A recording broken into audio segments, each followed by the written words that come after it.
sejahtera. Selamat siang untuk kita semuanya. Maaf acara agak terlambat karena ada sesuatu hal. Hari ini kami dari SOS Community mengundang ibu-ibu dan bapaknya hanya Pak Lurah bisa. Selamat datang Pak Lurah.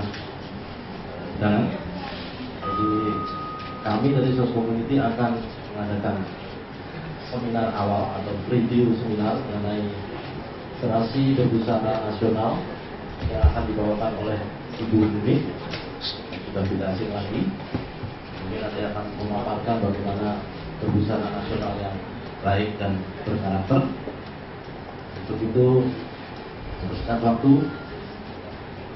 mohon patah kata dari Bapak Yandiri, selaku Direktur SOS Community.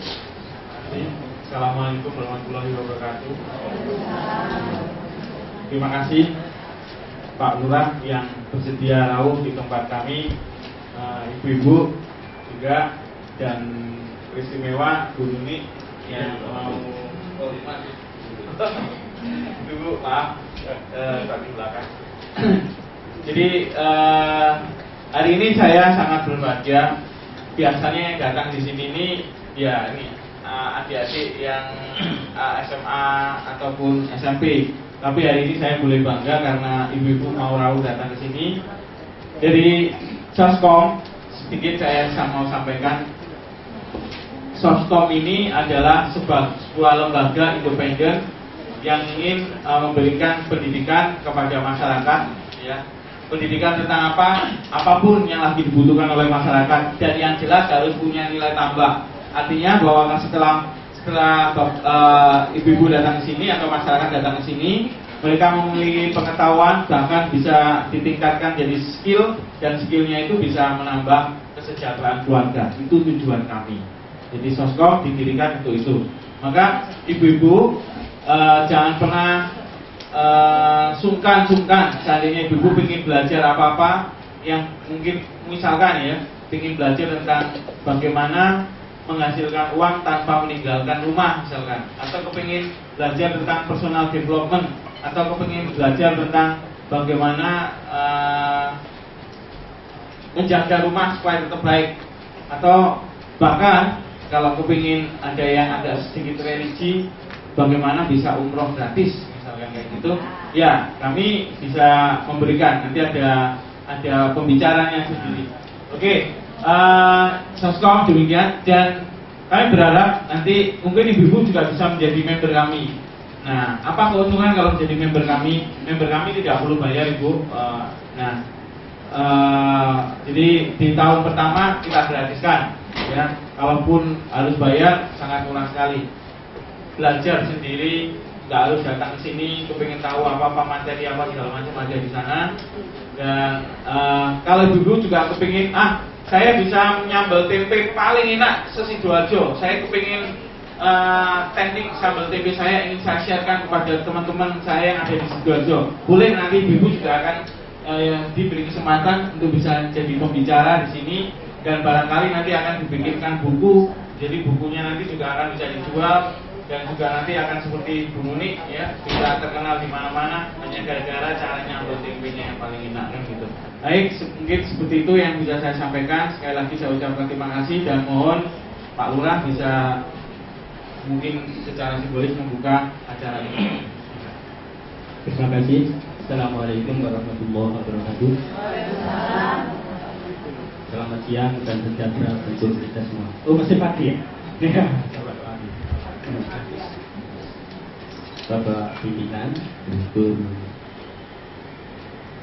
Soskom, Bapak Alex, adalah Ibu Nuni, betul ya? Yang saya hormati, terima kasih kami masih diberi kesempatan untuk membuka acara ini. Sebelum kami membuka, saya terutama mengucapkan terima kasih kepada Pak Eli yang Ali sama Pak Alex yang telah datang ke tempat kami, yaitu menawarkan beberapa hal yang perlu diberikan kepada ibu-ibu. Dan perlu kami sampaikan Pak Alex, Yan, bahwa masyarakat kami ini yang kurang adalah skill. Karena itu saya terima kasih kalau toh nanti dari Bapak Yan ini memberikan bimbingan kepada ibu-ibu, kemudian pemuda dan pemudi kami. Ya, sebab dengan itu nanti SDM-nya meningkat. Nah, karena apa? Di wilayah kami ini sangat membutuhkan tenaga kerja. Hanya saja skillnya yang kurang. Seperti di sana itu butuh kurang lebih 100 tenaga kerja, tapi karena masyarakat kami banyak yang enggak menguasai menjahit sehingga minim. Kemudian yang di global itu butuh 1000 tenaga kerja. Kemarin saya lihat terserap kurang lebih 250 dan gedangan baru 23. Yang banyak diserap itu dari Suni, dari Cikep, dari Unggul, karena mereka punya skill jahit-jahit. Nah, dengan adanya seminar ini nanti membuka cakrawala ibu-ibu untuk disampaikan kepada masyarakat sekitarnya, untuk nantinya diarahkan, diajak bahwa ilmu itu ternyata sangat penting dalam hidup dan kehidupan ini. Sebenarnya ada 4 yang perlu saya sampaikan untuk pegangan hidup. 1, harus sidik, artinya benar, ya, programnya benar, kemudian dilakukan dengan benar, semuanya benar. Kemudian yang kedua, amanah, bisa dipercaya. Jadi kalau sudah di program ini dapat dipercaya, tidak pernah bohong. Kemudian yang ketiga, tablet, nyampaikan sesuai dengan apa yang telah dirancang, itu tidak dikurang, tidak ditambah. Sebab kalau ditambah, ini juga sepoyongan, dikurang juga sepoyongan. Jadi harus pas timbangannya, nggak boleh. Kemudian yang terakhir, cerdas. Kerja itu kalau cerdas 1 jam sama dengan nilai 10 tahun. Tapi kalau nggak cerdas, banting tulang, memperas keringat 10 tahun, hasilnya sama dengan 1 jam. Jadi terbalik. Karena itu kita dalam hidup dan hidup ini harus cerdas betul, pintar ngintip apa kira-kira ini yang bagus untuk kami raih. Ini musim ini kita harus bisa. Jadi tidak boleh tidur, kalau tidur aja, maka sering saya sampaikan ini dapat killer, ya. Nomor 2 dapat ketek. Ini yang pasti. Dan yang hari itu mimpi. Nah, mimpi kadang mimpi apa? Buruk, kadang senang. Nah, itu ya. Karena itu mari kita di dunia, bukan di akhirat. Jadi harus kita ilmu ini harus kita raih. Dan untuk terapan ilmu tadi ada 4 itu tadi terapan. Tidak bisa, tidak harus itu. Baik kita manage dengan bagus, ya, supaya hidup kita enak, dunia enak, akhiratnya enak. Saya kira ini pesan dari kami. Mari kita buka dengan bacaan basmalah bagi yang beragama Islam, kemudian yang lain sesuai dengan agamanya masing-masing. Ila hadiniya bisolihah lamul fatihah.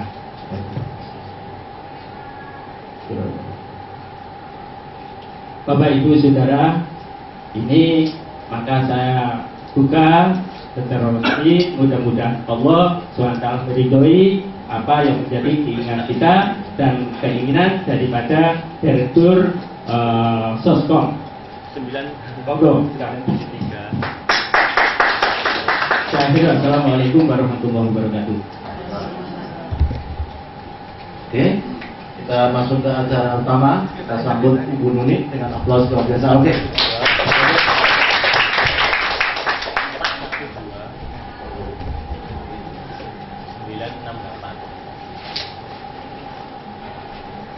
Yang terhormat Bapak Lurah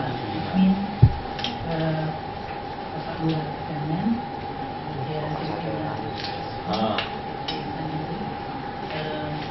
sekalian, Assalamualaikum warahmatullahi wabarakatuh. Selamat pagi dan salam sejahtera.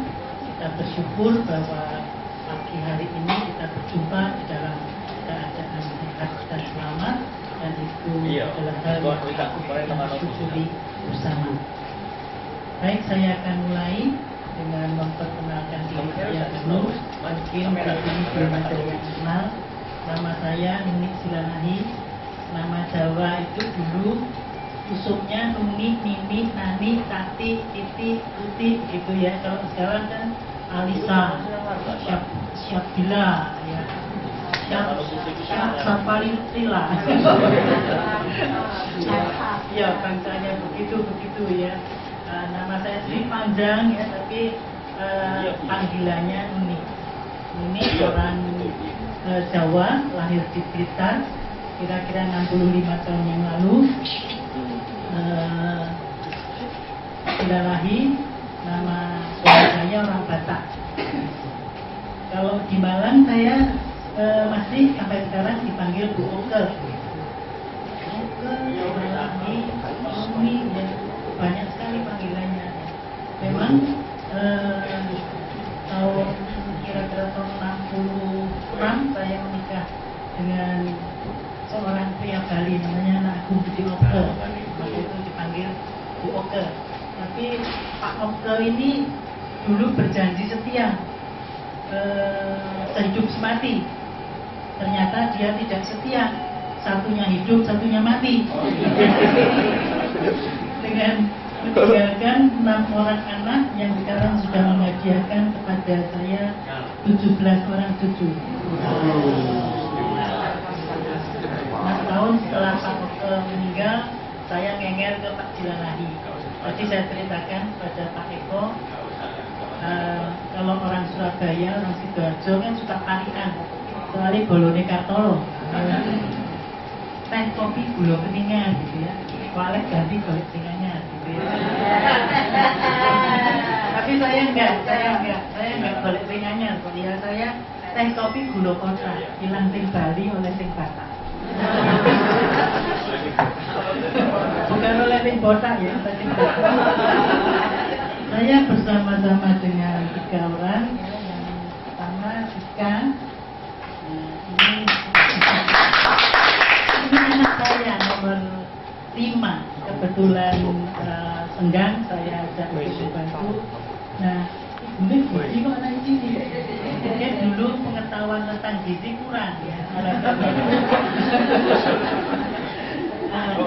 Oleh karena itu, seperti kata Pak Lurah tadi, kita tidak boleh berhenti belajar. Kata Ki Hajar Dewantoro, siapapun adalah guru bagi kita dan dimanapun adalah sekolah bagi kita. Jadi kalau itu yang kita kita lakukan, insya Allah akan hidup kita akan selalu maju dan sentosa, sejahtera. Kemudian yang nomor 2 itu Mbak Muti, itu juga anak saya, ini juga saya peluk foto. Ini baru 2 bulan ini di Surabaya, tadinya di Manado, nomor 4.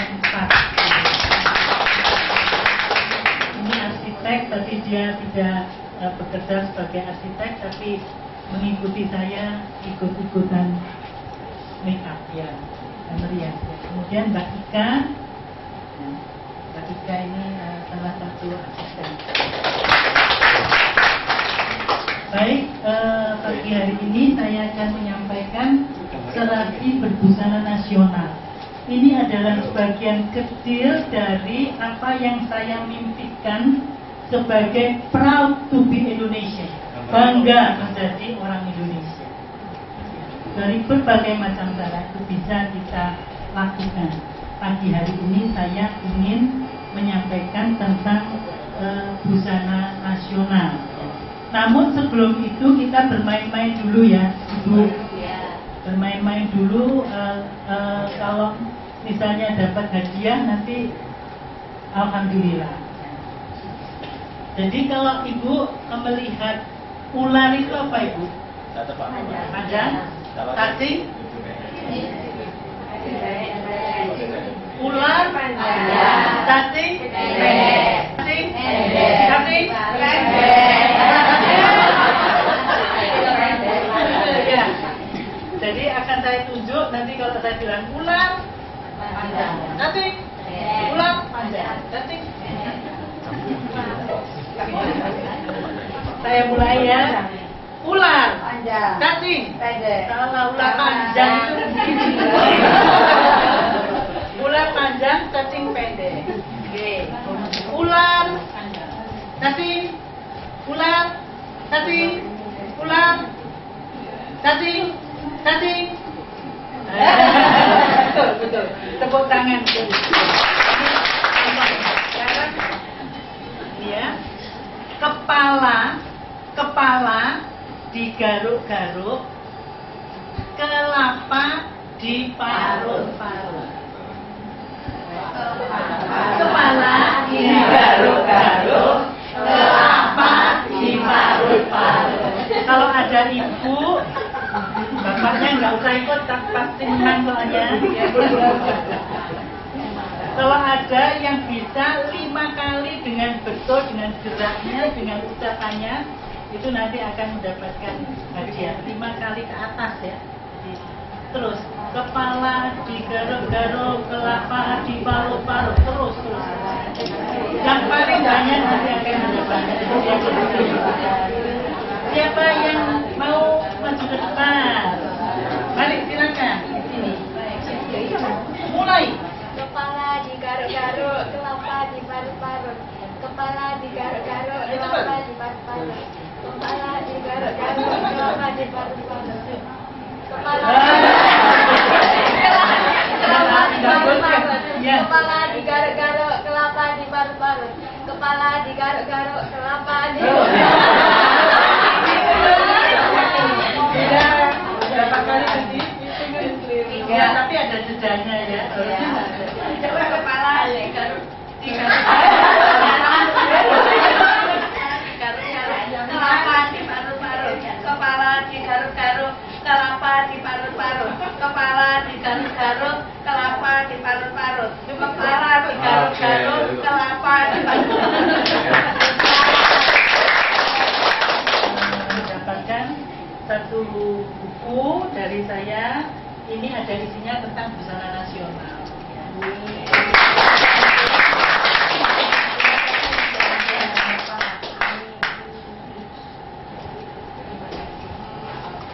Baik, akan saya mulai.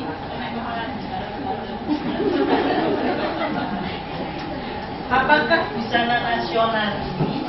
Busana nasional adalah busana yang dikenakan oleh para wanita juga pria untuk menunjukkan identitasnya dari negara mana dia berasal. Jadi seorang duta besar Indonesia itu kalau di negeri-negeri lain langsung bisa dikenali bahwa dia adalah orang Indonesia. Jadi bagian duta besar itu sudah ditunjukkan. Kalau ibunya berbusana nasional, bapaknya memakai baju yang kalau di Jawa Timur istilahnya PKJ, pakaian khas Jawa Timur, atau populer dengan basopian itu namanya. Kemudian diberi sarungnya itu tergantung dari daerah mana dia berasal, bisa dari Betawi, bisa dari Jawa, bisa dari Madura, bisa dari Kalimantan, bisa dari Sumatera. Itu adalah pakaian khas yang dipakai oleh duta besar kita. Sedangkan ibunya biasanya memakai busana nasional. Yang belum ya. Jadi yang dimaksud dengan busana ini tidak terbatas pada baju yang kita kenakan, tetapi juga termasuk perhiasannya, kemudian perlengkapan lain-lainnya, tata rias dan rambutnya, ya, aksesoris dan sebagainya itu termasuk di dalam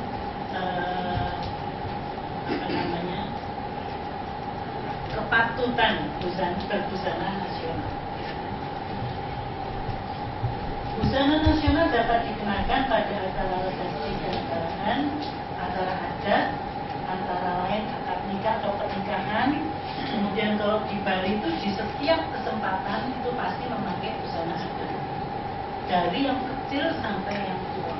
Jadi tidak ada seorang pun yang tidak berbusana adat pada setiap upacara adat. Apakah itu pernikahan, apakah itu orang meninggal, apakah itu merayakan hari ulang tahun yang di sana namanya otonan, ya, weton. Kalau di sini weton adalah otonan, itu selalu dari yang kecil sampai yang tua selalu memakai busana nasional. Demikian pun di dalam memperingati hari-hari nasional, hari Saraswati itu adalah hari pendidikan, itu biasanya mereka memakai busana nasional. Acara ramah tamah semi formal, misalnya acara khitanan atau acara ulang tahun, kita bisa datang juga dengan memakai busana nasional. Jadi ini elemennya, bagian atas berupa kebaya Kartini, misalnya ya, yang sudah tahu kebaya Kartini. Kemudian ada busana kebaya panjang, baju kurung. Kebaya panjang itu biasanya di atas lutut. Kemudian baju kurung ini orang-orang Minang, orang-orang Sumatera. Baju kurung pendek, baju kurung panjang, baju bodoh itu dari Sulawesi. Itu termasuk di dalam busana yang bisa dikategorikan di dalam busana nasional. Kemudian bagian bawahnya bisa berupa kain panjang batik, bisa kain sarung songket, bisa sarung plekat, sarung tenun ikat, kemudian celana panjang ini khusus kemudian songket, bisa juga. Jadi pakaian kain-kain yang dibuat oleh orang Indonesia. Bisa dibayangkan kita ini 33 provinsi, masing-masing punya kain khas, masing-masing provinsi, belum kotanya. Di sini sekarang sudah ada batik Sidoarjo, batik Tulungagung, batik Tuban, batik Surabaya, batik Trenggalek. Ini Jawa Timur saja. Kemudian sarungnya buatan Gresik, banyak sekali pakaian-pakaian, kain-kain yang bisa kita pergunakan untuk berbusana nasional. Silakan.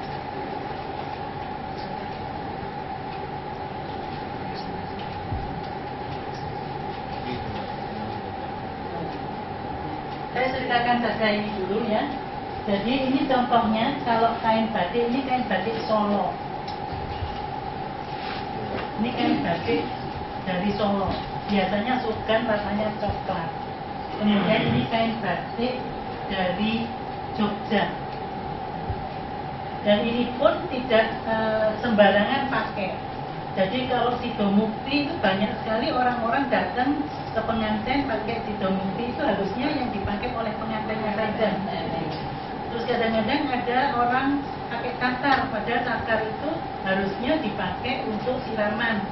Kemudian ada yang pakai kuntum, padahal itu harusnya dipakai untuk orang tua.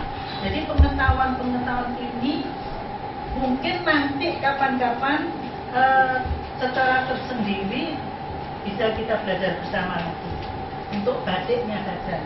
Kemudian Cirebon.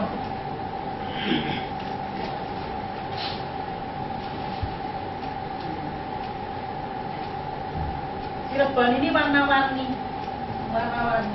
karena daerah pesisir Madura, Jakarta, Cirebon, Pekalongan, maaf saya salah, ini adalah Pekalongan, ada yang Cirebon ada di gambar. Warna-warni karena mataharinya langsung ya, kemudian jauh dari pegunungan, jadi warna-warninya itu cerah. Dan ciri khasnya biasanya tidak ada gambar binatang karena pengaruh Islam. Kalau yang di Jogja, Solo itu masih ada alas-alasan itu ada gambarnya gajah, ada gambar bulus, ada gambar penggiling, ada gambar burung dan sebagainya. Tetapi kalau batik dari daerah pesisir itu biasanya tidak ada gambar binatang sama sekali. Biasanya dia hanya motifnya itu hanya flora, bunga-bungaan atau tumbuh-tumbuhan. Ini batik Cirebon, batik Pekalongan, ini Sidomukti. Kemudian Kemudian ini batik Tuban, indah sekali, batik Madura. Jadi dari batiknya saja sudah sangat luar biasa kekayaannya. Terus lagi, ini jumput. Jumput tahu ya caranya ya. Dulu waktu SD kita diberi ya diikat, kemudian ditelur. Ya. Bagian-bagian yang kena ikat itu tidak ikut diberi warna. Jumput Palembang itu kita tahu ini jumput Palembang. Ya. Padahal hampir sama, ini adalah jumput Surakarta, jumput Solo. Ini Palembang. Saya tidak membawa banyak ya, tapi ini adalah contoh dari jumput Palembang. Sepintas memang orang tidak bisa membedakan, tetapi mata-mata yang sudah awas, sudah sering melihat, ini tahu ini pelangi dari Lombok. Jadi sama membuatnya jumputan. Kemudian sasirangan seperti yang saya pakai ini adalah dari Kalimantan. Jadi masing-masing daerah itu mempunyai ciri khas sendiri-sendiri. Ya. Ini petanya ya, jadi daerah-daerah yang menghasilkan songket, tenun songket itu saya tidak bawa. Palembang, Riau tidak bawa. Dan itu surat. Kemudian Singkawang itu juga punya songket, tenun ikat itu, ini tenun ikat seperti ini tenun ikat Manado. Ada lagi yang seperti ini juga dari Bali, dari Makassar, banyak sekali. Jadi ini dari Manado. Ini bagian yang tidak diwarna itu diikat. Kalau dulu mengikatnya dengan benang lawe sekarang dengan rapian. Saya lihat itu dengan rapian. Diikat kemudian diteluk. Bagian yang diteluk itu kemudian mendapatkan warna, yang tidak diteluk tetap tidak mendapatkan warna, kemudian baru ditenun. Jadi caranya itu jadi benang, diikat, kemudian diwarna, baru ditenun. Dan ini sudah sangat langka, yang buatan tangan biasanya sudah buatan yang semi mesin. Maka itu yang buatan tangan itu sangat mahal. Itulah kadang-kadang kita beli tenun seperti ini murah sekali, ternyata itu buatan Pekalongan. Jadi Pekalongan ini sentra batik seluruh Indonesia. Orang beli kain, orang beli bahan ori, orang beli benang, beli pewarna dan sebagainya di Pekalongan. Nah, kalau di daerahnya sendiri sepotong ini mahal ya. Tapi kalau di Pekalongan karena masinal, jadi dibuat dengan mesin, cepat, produksinya banyak. Nah, sayangnya lagi sekarang banyak sekali yang datang dari China. Di pasar Turi, di pasar Atom, di pasar Jembatan Merah, di MP Mall itu banyak sekali serangan dari China. Karena apa? Karena di sana mengimpor tukang-tukang dari Solo, Jogja dibawa ke sana. Untuk desainnya, untuk tukangnya semua kemudian diproduksi massal, sehingga 1 meter harganya hanya 15.000, 10.000. Dan celaka yang kita senang membeli dipakai seragam, murah loh, murah seragam itu. Ya. Sepertinya seperti batik, padahal itu adalah motif batik, bukan batik handmade. Sedangkan yang punya kita memang sangat sangat rumit pembuatannya. Satu potong batik bisa sampai setahun membuat. Karena motifnya yang sangat. Untuk berbicara batik itu juga satu waktu yang tersendiri. Jadi tidak bisa makan waktu hanya 2 jam. Saya lanjutkan.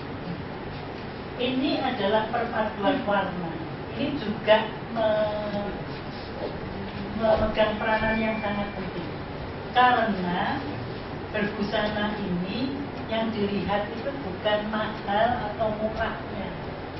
Murah bisa, asal perpaduan warnanya bagus, desainnya bagus, pasti akan indah dipandang. Saya kira ini di SMP diajari kan spektrum warna. Ya. Yang SMP masih ingat, ya, warna dasarnya adalah biru, kuning, merah. Itu warna primer. Kemudian warna sekunder itu perpaduan antara warna primer kemudian warna tersier. Bisa saya gambar mungkin di sini lebih mudahnya. Biru, kelihatan dari sana. Ini merah. Ini kalau dicampur ke sini menjadi hijau. Kalau dicampur ke sini menjadi ungu. Kalau dicampur ke sini menjadi orange. Ini adalah bagian ini. Bagian ini adalah harmoni orange. Jadi kalau kita memakai baju-baju warna orange, kuning, hijau, coklat, ini eyeshadow baju kombinasinya sekitar ini saja. Sedangkan ini adalah harmoni pink. Jadi kalau kita pakai warna pink, jangan memakai misalnya eyeshadow yang warnanya selain yang ada di sini. Kalau kita bagi menjadi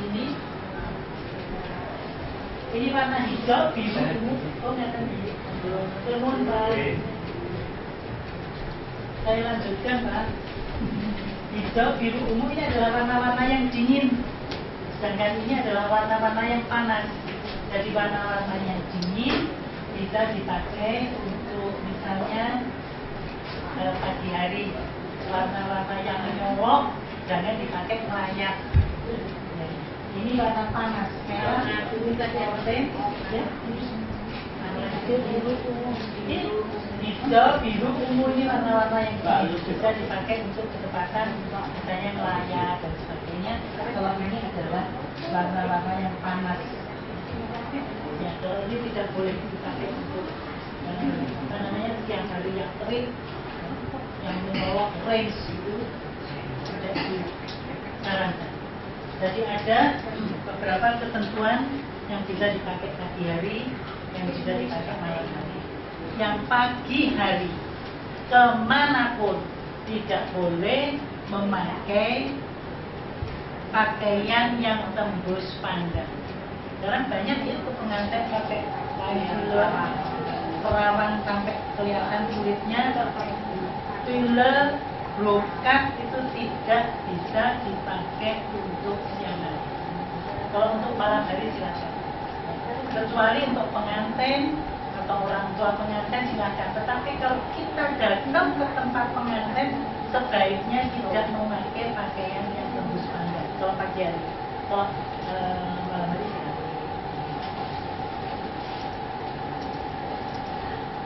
Kalau ini warna merah. Kemudian selanjutnya ini kalau kita berbusana harus lengkap ya. Jadi nanti misalnya kita bersambul kemudian pakai celana jeans itu jelas tidak. Pengantin pakai jeans itu jelas tidak. Jeans itu adalah pakaiannya orang Anglo Sapi. Bahasa Inggrisnya cowboy. Cow itu sapi, boy itu ya yang kita ini ya, bukan Anglo itu, Anglo Sapi itu. Jadi jeans ini kan tebal, jadi tidak mudah sobek. Kemudian juga tahan kotor, tidak diumbar ketok. Ya. Jadi biasanya di sana dipakai untuk orang-orang yang menggembalakan sapi. Jadi tidak untuk pergi ke pengantin. Kalau ke pengantin hormatilah orang yang diundang. Sebaiknya tidak memakai celana. Bisa pakai sarung, nanti kita praktek bagaimana cara memakai sarungnya. Kemudian tata rias rambut, tata rias wajah, aksesoris perhiasan, semuanya merupakan satu kesatuan yang menentukan. Kita pakai. Ya. patokannya. Kalau busana polos seperti saya ini nilainya 1. Busana bercorak nilainya 2 atau 3. Tergantung coraknya. Kalau coraknya dol-dol apa namanya? Kolpader, pentol apa namanya? Bunder-bunder itu nilainya 2 sampai dengan 3.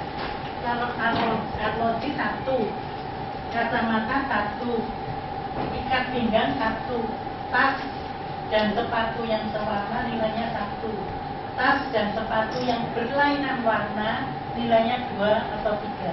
Ini bisa, tas ini nggak harus sewarna. Misalnya bajunya keren, tasnya keren, tapi karena ada aksennya hitam misalnya, dia pakai selop hitam nggak masalah.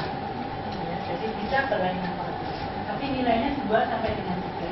Diban, kalung, perhiasan lain nilainya 1. Selendang, strap nilainya 1. Jumlah yang ideal untuk wanita pagi hari itu 6 sampai 8. Jadi ibu nanti kalau sebelum pergi dari rumah, di depan kaca dinilai 1, 2, 3, 4. Tidak boleh lebih dari 8. Kalau laki-laki 4 sampai 6. Kalau bapak-bapaknya mau pergi, kita lihat lebih dari 6 enggak. Bapak itu biasanya polos-polos ya, 1, ikat pinggang 1, arloji 1, kacamata 1 sudah. Kecuali ada yang pakai kalung, ada yang pakai gimbal, bapak-bapaknya ada enggak di sini bapak-bapaknya? Ada ya, itu pasti lebih dari 6. Kemudian untuk malam hari angka yang ideal karena dia pakai tusuk kundi, pakai selendang, pakai kalung, mungkin pakai bros dan sebagainya lebih rame. Untuk wanita maksimal 12. Untuk pria karena pakai jas, pakai dasi dan sebagainya nilainya maksimal 10. Saya hanya ini, nanti ini mungkin bisa dikopi. Silakan.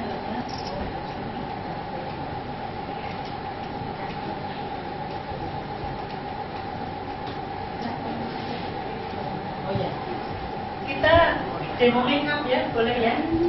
Ya. Ada yang mau jadi model? Saya tidak bisa menyiapkan model karena waktunya ya.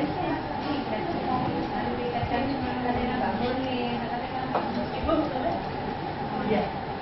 Silakan. Ya, silakan. Pakai dulu.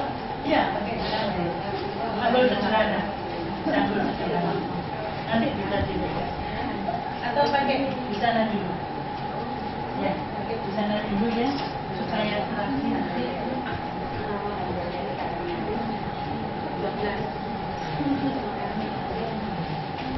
Mungkin bisa pindah kamarnya. Mbak Muti bisa siapin. Jadi ibu-ibu untuk berbusana nasional itu tidak perlu mahal, tidak perlu banyak.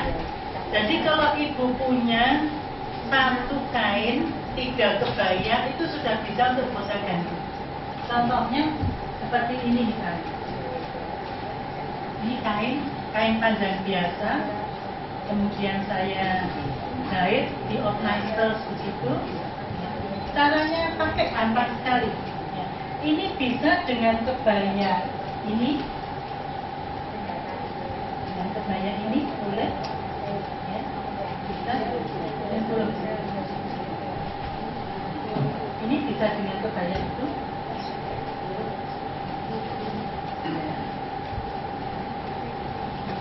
Bisa juga dengan kebaya ini.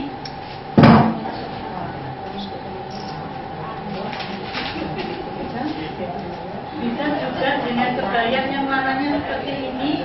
Bisa juga dengan kebaya yang warnanya krem. Jadi misalnya ibu punya 1 kain yang warnanya bisa dipakai untuk banyak kebaya, sudah cukup. Jadi tidak perlu kain yang mahal-mahal ya. Sekarang Kita kalau beli di Pamekasan itu murah-murah sekali, asal kita tulis desainnya, tulis. Ya, berarti tulis murah-murah sekali. Ada yang mahal memang, tapi ada juga yang mahal. Misalnya ini kain panjang seperti ini bisa dipakai dengan ini kain sulam dari Manado, bisa dipakai dengan ungu, dan ada ungunya di sini, bisa dipakai dengan coklat, bisa dipakai dengan hijau. Apalagi kalau kain seperti ini bisa dipakai untuk semua, ya, sangat netral kalau togan ini. Nah, sekarang ada padu padan lintas kepulauan. Jadi kainnya Jawa, atasnya mungkin kain dari Manado, kemudian selendangnya dari Batak dan sebagainya. Contohnya ini, misalnya ini adalah lurik Jawa. Lurik Jawa. Ini bagus sekali kalau dipakai membuat orang cantik. Kemudian ya, dipadukan dengan kain panjang seperti ini. Ya, Jawa. Kemudian diberi selendangnya orang Batak.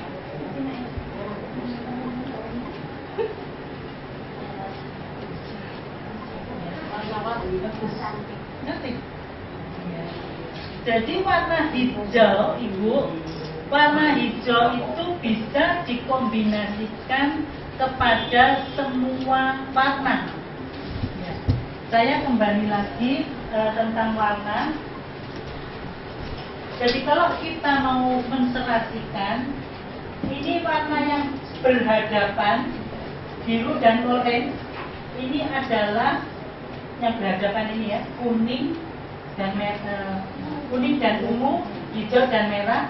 Ini adalah warna serasi yang kontras. Tapi kalau sebelahnya kuning dan hijau, ini adalah warna serasi yang senada. Merah sama oranye, pokoknya yang sebelah-sebelahnya ini senada. Tapi kalau yang berhadapan itu kontras. Sedangkan warna hijau ini bisa dikombinasikan dengan warna apa saja karena dia adalah warna alam. Kita buktikan kalau kita ke toko bunga di Kayun, di pasar bunga itu ada bunga daunnya hijau, bunganya ungu. Ada bunga daunnya hijau, warnanya pink, warnanya kuning, warnanya biru, warnanya macam-macam.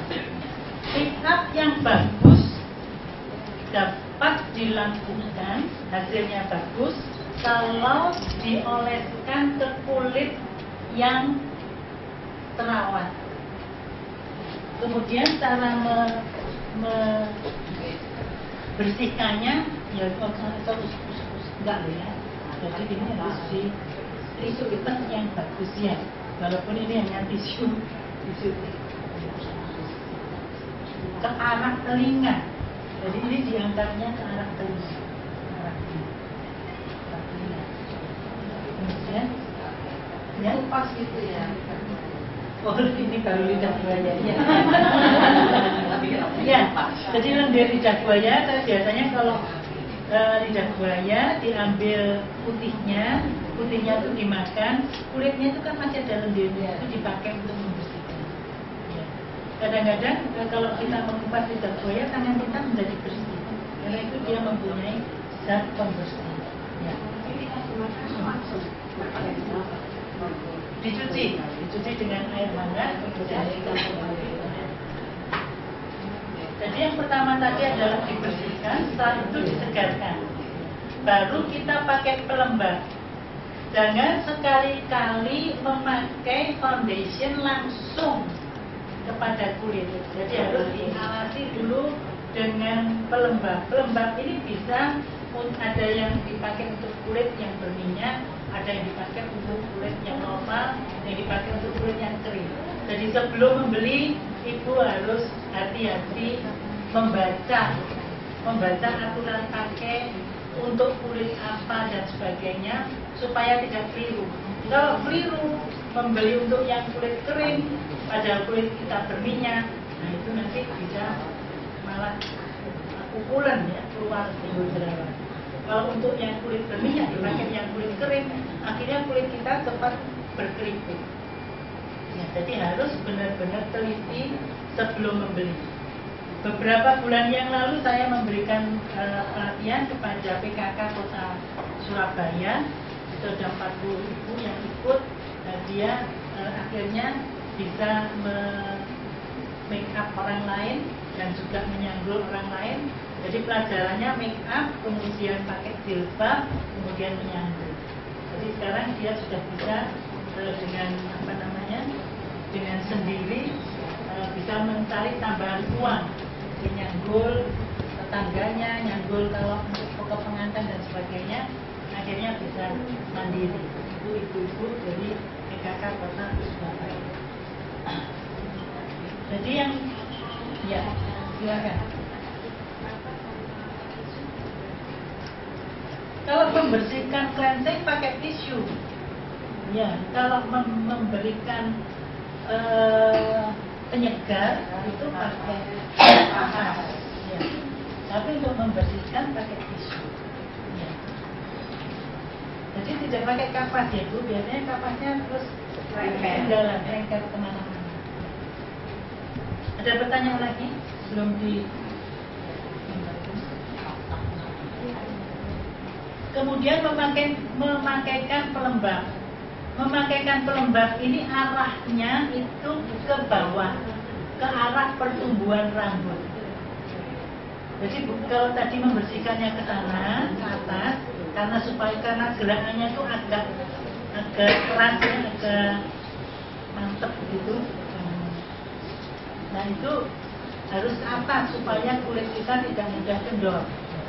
Memang kalau sudah tua ini ya memang ini terus ke bawah semua ya, karena kena daya tarik bumi.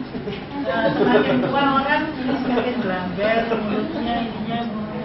Katanya Profesor Joko Rusadi, katanya ada ibu-ibu, Bu, Pak, kalau mau awet muda caranya gimana?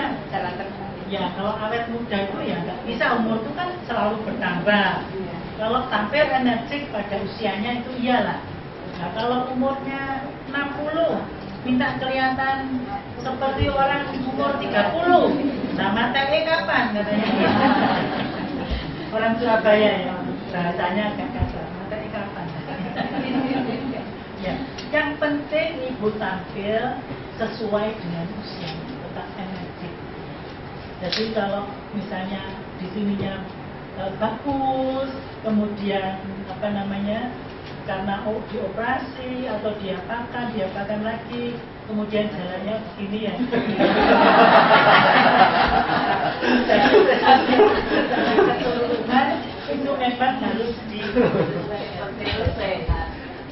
memakaikan foundation juga ke arah bawah, ke arah pertumbuhan rambut, karena gerakannya ini nggak terlalu mantap, ringan.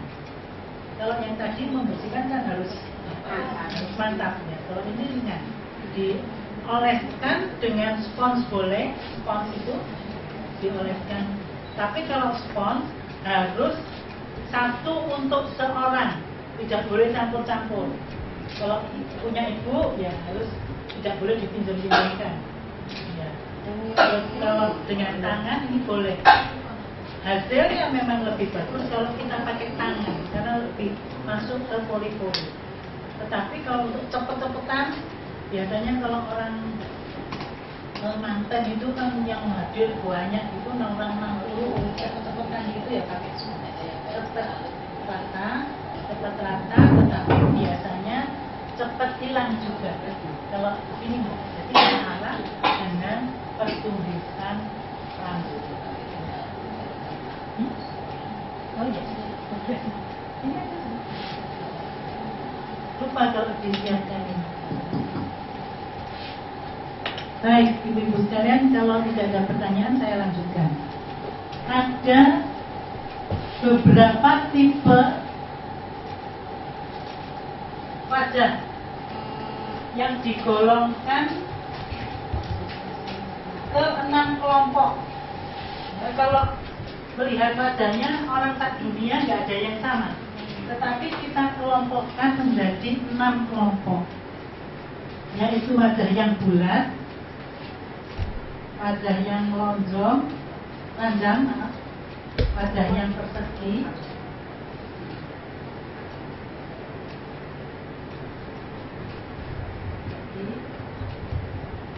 kemudian wajah yang segitiga terbalik, ada yang begini, ada. Kemudian ada yang seperti buat pel.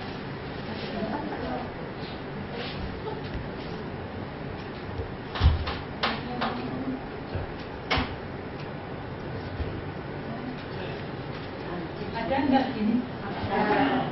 Terus kemudian yang oval. Yang oval ini yang sudah tidak memerlukan koreksi. Yang ini harus dikoreksi, wajah bulat. Padahal kalau orang Jawa itu konsep cantik itu wajahnya bulat. Nyanyi aja dulu ada nyanyian. Wajahmu kulihat bulat. Makanya ada namanya Wulandari, ada namanya apa namanya Ayu Bulan Tresna. Jadi bulan itu bulan itu konsepnya orang Jawa. Ini kalau orang Jawa atau orang Chinese ini sangat suka wajah yang bumbel ini. Menurut Jekeni calon sugih. Iya coba, buktikan saja. Banyak orang-orang kaya yang wajahnya bulat. Ibu Tin Soeharto, Ibu Ani Yudhoyono, Ibu Marta Tilaar, Ibu Nunik sendiri juga seperti itu. Amin. Kalau sementara ini yang dianggap cantik, yang proporsional adalah wajah yang oval. Oleh karena itu kalau tidak oval ini dikurangi. Di sini diberi warna coklat, shading untuk mengesankan wajahnya lebih ramping. Kemudian kalau wajahnya panjang di sini kasih shading. Jadi kalau ada orang pakai belasan seret salah. Jadi kalau janggutnya cekah ya dikasih warna terang. Kalau janggutnya panjang diberi warna gelap. Jadi prinsipnya warna gelap untuk mencekungkan, menyempitkan. Terus.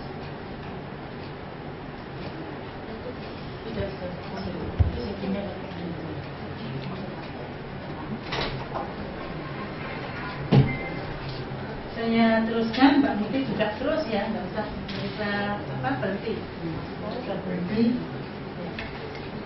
Shading ini warna gelap, sedangkan tinting itu adalah warna terang. Jadi yang diberi warna terang adalah bagian-bagian yang kurang menonjol. Contohnya irung yang sedikit kurang gangil. Gangil kok macung. Asal kulit bersih, terawat itu alat make up bisa menempel dengan bagus. Kalau nggak bersih, nggak terawat, semahal apapun tidak akan bisa menempel dengan bagus.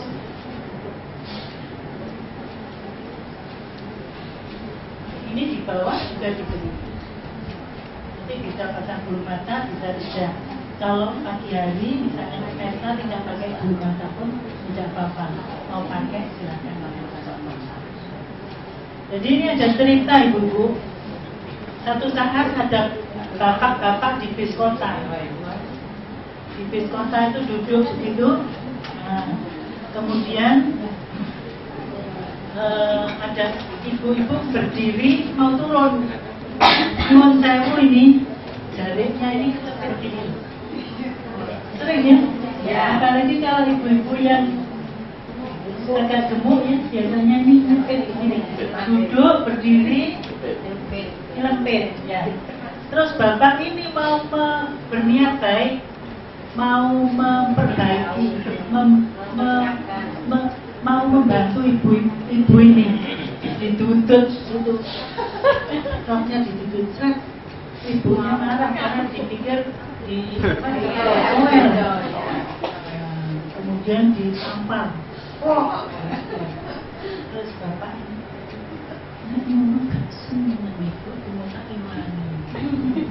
terus dimasukkan lagi.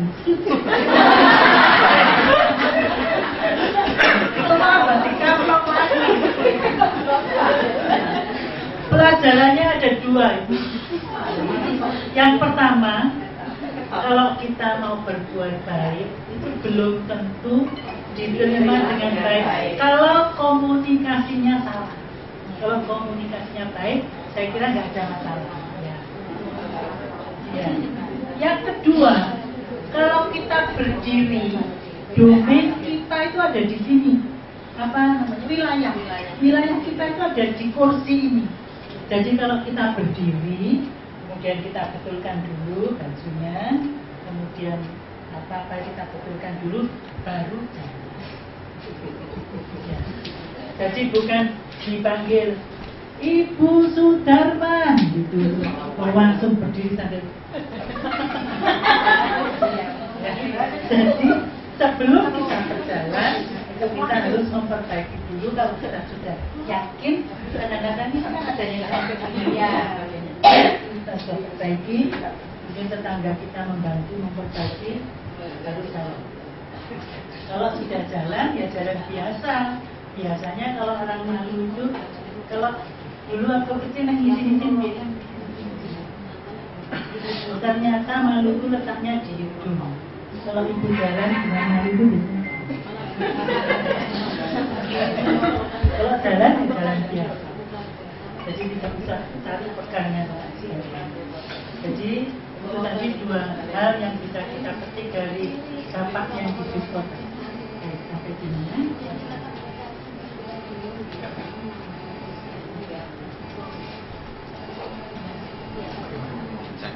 Ini karena bajunya hijau, di bawah mata kita beri aksen berwarna hijau. Kita beri tekanan warnanya hijau.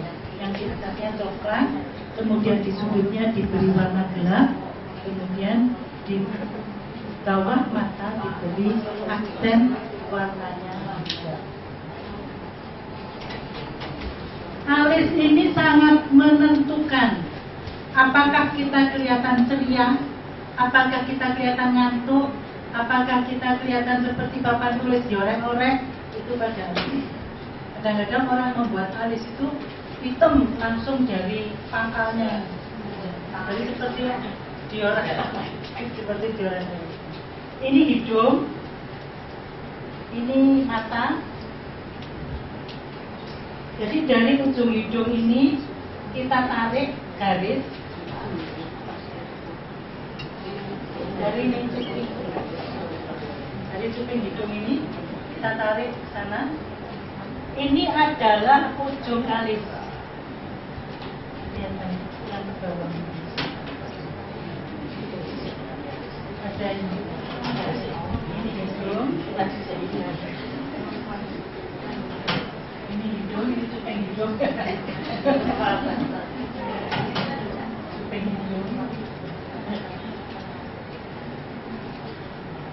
Terus ini adalah mata kita. Ini kita tarik ini. Pangkal alis itu adalah ditarik dari sini, dari cuping hidung bagian dalam, lurus ke sana. Terus ini adalah pangkal alis. Pangkal alis ini adalah ujung alis. Kita bagi 3 bagian, 1, 2, 3. Di bagian yang 2/3 ini baru turun. Paham ya Bu? Ya. Jadi ini pangkalnya. Ini baru turun. Jadi bukan dari sini terus langsung turun. Ini nanti seperti orang ngantuk. Atau dari sini sudah melalui 2/3 langsung ke sana. baru di sini turun sedikit. Ini nanti seperti film apa namanya? Kungfu. Ya sih. Seperti Kumansu. Ini nanti akan kelihatan sedih, ngantuk. Jadi yang betul adalah 2/3 baru turun. Tetapi tidak boleh mengorbankan alis aslinya. Jadi kalau alis aslinya itu agak turun ya jangan dipaksa naik.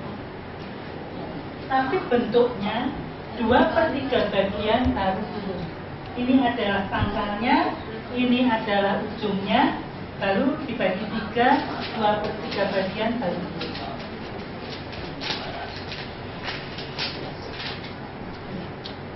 Kalau yang alisnya sudah tebal, sebaiknya disikat saja, terus pakai maskara. Alisnya sudah putih seperti saya, bisa dikasih maskara. Kalau dikasih maskara.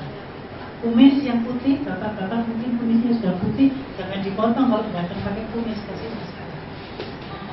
Sehingga bisa, jadi jangan disemir. Kalau disemir nanti bibirnya bisa ampuh.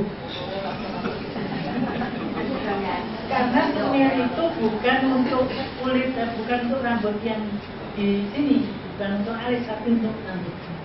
Jadi kadang-kadang ada zat yang kita tidak tahan, bisa bengkak.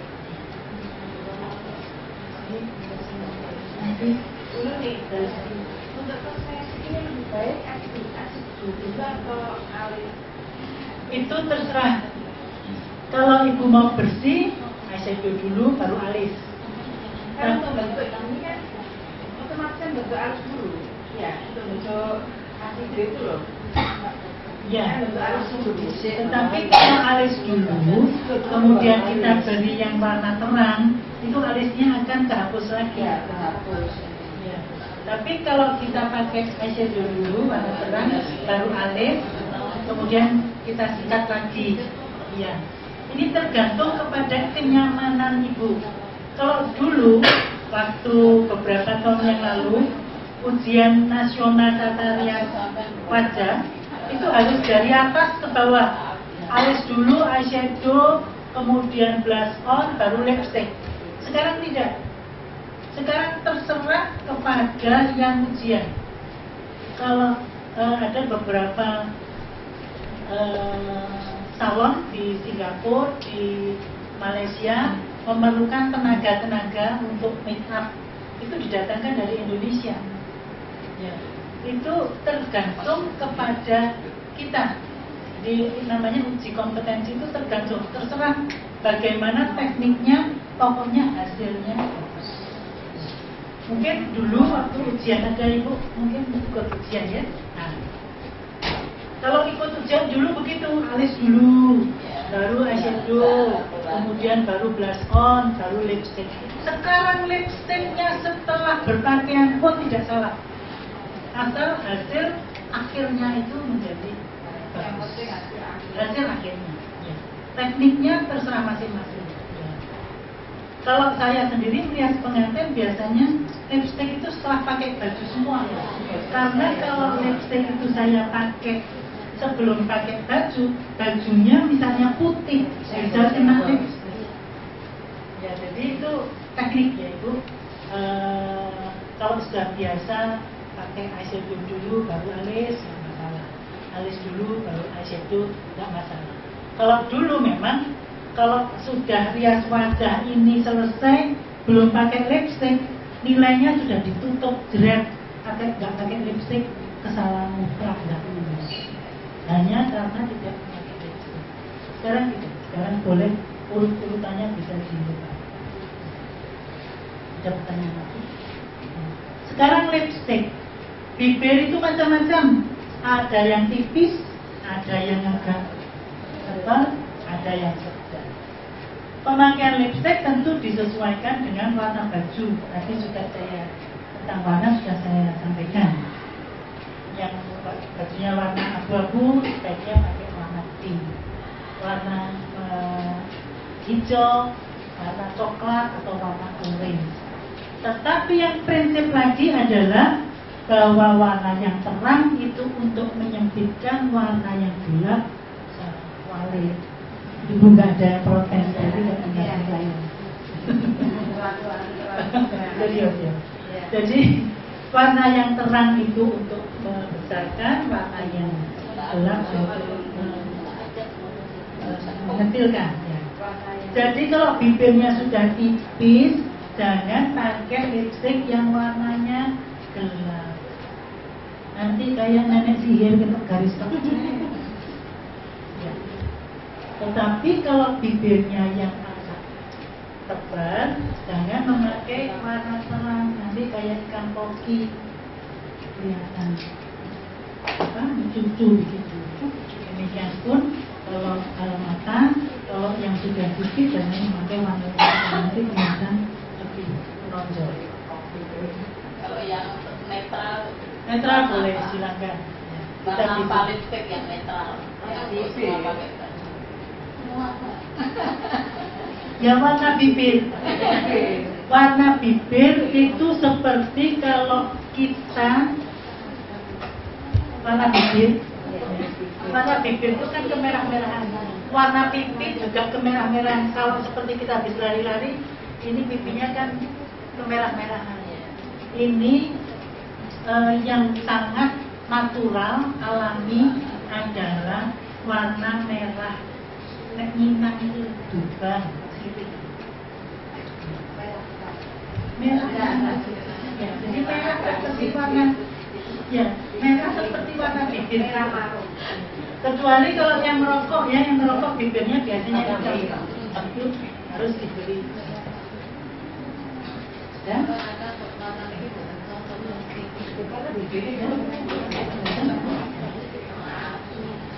Belum matang saya. Sekarang saya rambutnya akan saya.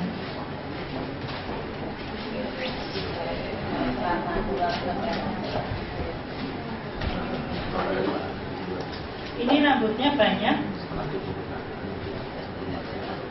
Jadi saya tidak akan apa-apakan supaya nanti bisa pulang dengan tidak salah.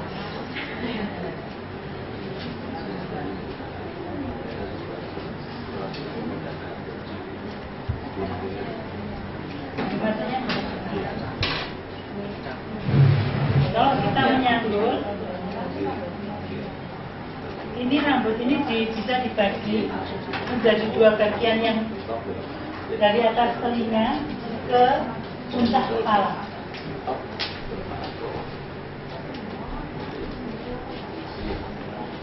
Ini tidak usah pakai orang lain, jadi sendiri. Saya pun tadi pagi juga sendiri, jadi tidak perlu bantuan orang lain. Ini sudah lurus. Sayang tidak ada kursi yang muter-muter ya. Muter-muter kita bisa.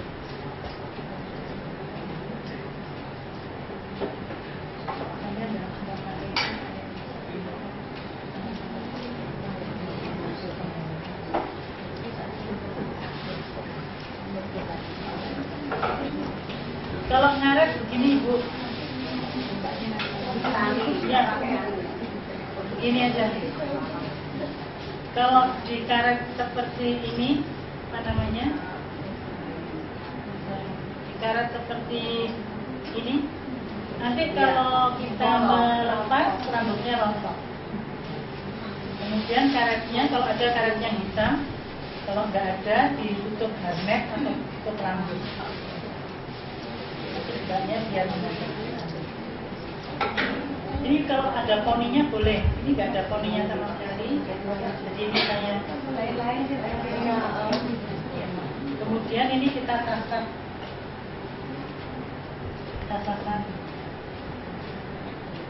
ringan, kemudian kita gulung pelan-pelan. Ada ibu yang sudah pernah ini kursus pengantin.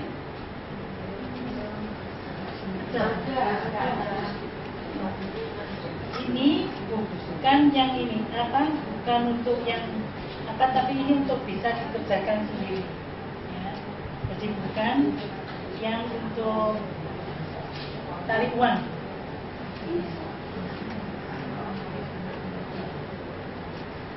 susah tapi lucu aja. Sebetulnya kalau pedomannya tuh begini, kalau pekerjaan kelihatan mata itu bisa dipelajari. Kalau tidak berbakat apa bisa asal tekun. Jadi kalau dia berbakat tetapi dia tidak mau belajar, ya sama saja. Kalau berbakat memang lebih mudah, tetapi kalau tekun itu bisa, walaupun tidak berbakat bisa. Tapi kalau berbakat tetapi tidak tekun, ya hilang akhirnya.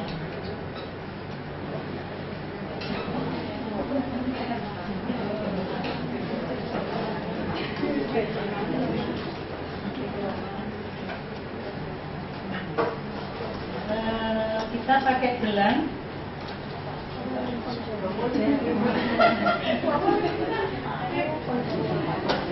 Yang itu harus dilepas. Ya, gelangnya bisa itu saja atau bisa ini namanya. Jadi sebelum berputar-putar, sanggul ini harus memenuhi 5 pola penataan rambut, yaitu ini mukanya orang, ini hidungnya, ini matanya, ini bibirnya. Kalau kita ini telinganya. Kalau kita tarik dari dagu melalui telinga, terus ini adalah daerah yang dinamakan puncak. Puncak. Jadi puncak atau crown. Kanan kiri sama. Yang ini adalah asimetris. Kanan dan kiri tidak sama. Jadi 5 pola penataan itu adalah depan, puncak, belakang, simetris, asimetris. Kelima pola penataan ini harus dilakukan secara benar. Jadi misalnya kalau kita meletakkan sanggul di belakang, ini seperti ini, menarik karetnya 3 garis dari atas pertumbuhan rambut. Tidak boleh lebih.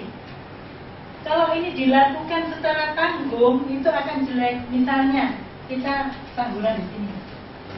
Ini jelek. Gak pantas. Atau tanggulan di sini. Oh, tapi gak bagus. Ya. Jadi, seperti gajah modo itu, tanggulannya di puncak. Ketiga pola penataan ini bisa dikombinasikan. Misalnya,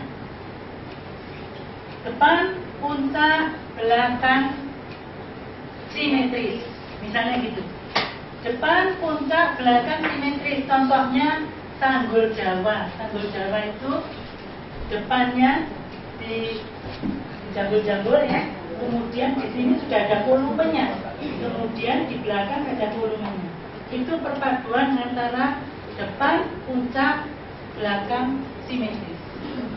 Kalau depan, puncak, belakang, asimetris, seperti sanggulnya orang Bali, asimetris. Ini harus dilakukan secara pas. Kalau enggak misalnya simetris, harus benar-benar simetris. Kalau asimetris, harus benar-benar asimetris. Kalau tanggung nanti dikira rambutnya menceng, sanggulnya menceng. Ya. Jadi berbusana nasional ini harus dilengkapi dengan sanggul. Kalau sekarang pakai jilbab gimana? Ya jilbabnya itu seakan-akan dibuat seperti sanggul. Karena kalau pakai baju nasional kemudian rambutnya diurai, itu baju Malaysia. Kita dikira orang Malaysia. Jadi untuk berbusana nasionalnya berarti kurang. Jadi kalau simetris seperti ini, kalau itu yang di kiri itu adalah front top back simetris. Jadi walaupun ininya enggak simetris, tetapi kalau di sininya simetris itu termasuk simetris. Kalau di sininya asimetris itu baru namanya Ya, ditatak seluruhnya. Ini ditatak seluruhnya. Di sini dijepit ke sini. Di sini ini dijepit ke sini, pasak. Yang di sini dijepit ke sini. Kemudian yang di sini dijepit ke sini.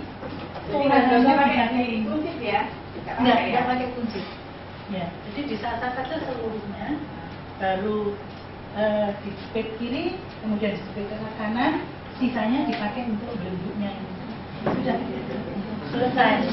Baru nanti depannya mau dimiringkan, mau diapakan, ini mudah. Ya. Terima kasih.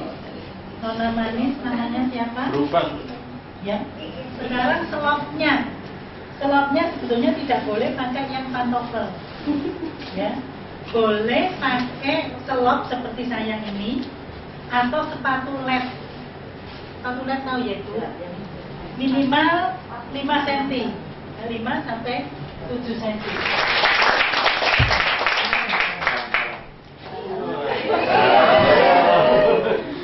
Luar biasa. Iya, Mbak. Bentar. Menghadap sana. Lagi. Oke, sudah. Terima kasih. Nah, ini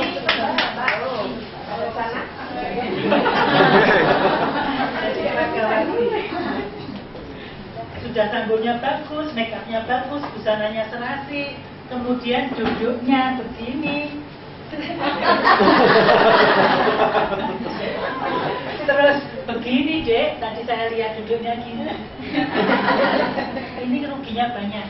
Ya, ruginya ini asli belum 50 tahun sudah gini loh jalan. Jadi kalau duduk harus di tumpuannya itu di paha, bukan di cantik mana kalau saya duduk gini sama duduk gini. Tentu kalau naik becak ya nggak gini ya. Tapi bahwa duduk di tumpuan di paha ini sangat menyehatkan dan kelihatan cantik. Jadi cara jalan, cara berdiri, cara duduk. Nanti mungkin lain kali saya bertemu lagi dengan ibu-ibu akan saya sampaikan. Ini mungkin jamnya yang sudah enggak. Saya kira cukup ya. Cantik sekali. Cantik sekali. Terima kasih.